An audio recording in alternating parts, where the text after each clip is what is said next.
I'm Dr. Jacob Lauritzen, and this is Read, Write, and Cite, the show where I teach you how to read, write, and cite. It's November, which means it's NaNoWriMo, National Novel Writing Month. Because of that, I started writing a book, but I quickly ran out of steam because, it was hard writing. It was a lot of words a day, and I really struggled. And I took a weekend off to focus on family, and then I was just out of the habit. I started off strong the first couple days, and then it was over. I was off track. So I started thinking, man, how can I maintain just a really good writing every single day? Something not just in November, but something any month. Can I get into a habit of writing just all the time? And I started thinking about this book. It's Stephen King's memoir on writing. I'd read it years ago. I found it super inspiring, even though I don't read a lot of Stephen King. I love his take on writing.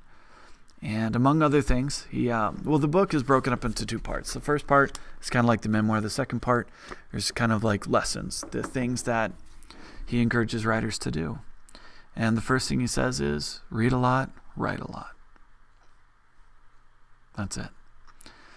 If you want to be a good writer, you have to read a lot. You got to get some ideas. And then he talks about what he does. He says he's a slow reader, and he probably reads something like 70 to 80 books a year, which is insane. I mean, you're reading a couple books you're reading a book every few days, right? And it's because it fits his schedule. So here, I want to talk about what that schedule looks like. Okay? All right. He talks about...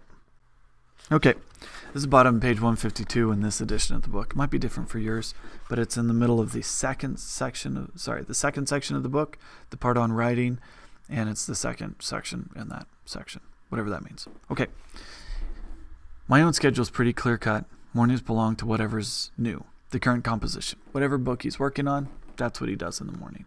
Afternoons are for naps and letters. Evenings are for reading, family, Red Sox games on TV, and things that he just can't wait to do till later. Sounds like a pretty awesome lifestyle. That is, if you have New York Times bestseller after New York Times bestseller, and you make millions of dollars per book. Yes, you can afford that lifestyle, but I think the point is clear. He has a pretty simple schedule that he can stick to, and writing is part of that schedule. Okay. He says when he starts on a project, he doesn't stop unless he absolutely has to. He writes every single day, or else he feels like he loses the voice of the characters. Okay? And he says he writes every day, even holidays, because that's what he enjoys. That's what he likes to do. Next page, 154. This is the part that I wanted to focus on. I like to get 10 pages a day, which amounts to 2,000 words.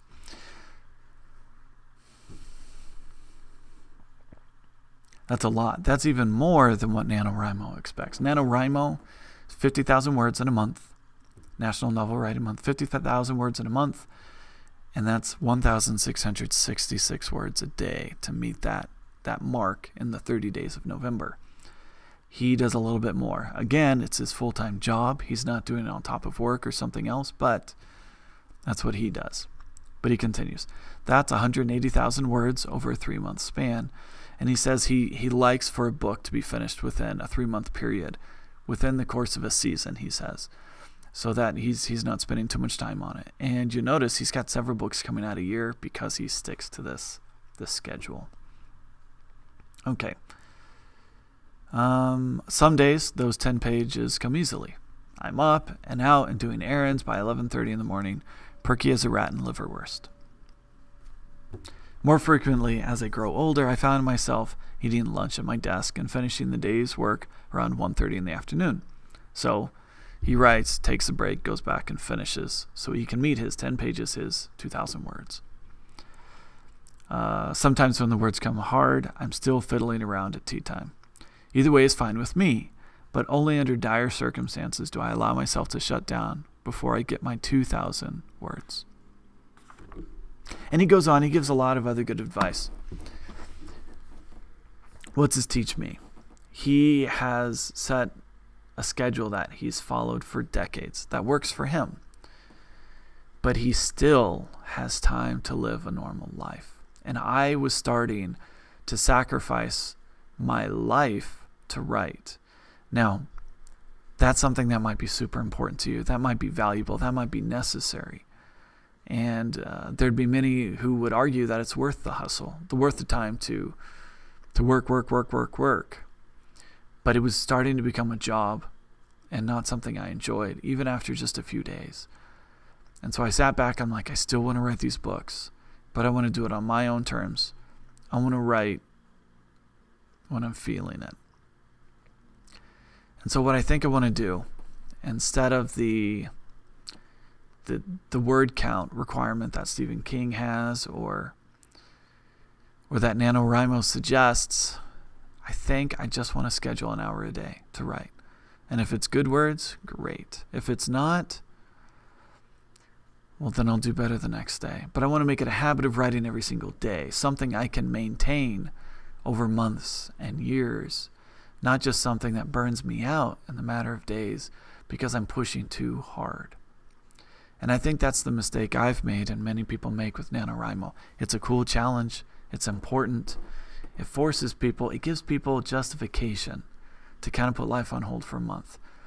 But I don't want to just write for a month. I want to write constantly, all the time. And so I think what I'm going to do, the kind of lifestyle I can stick to, is about an hour a day. Give myself an hour to tune out the world, whether it's I get a few moments during my prep hour at school to write a little bit.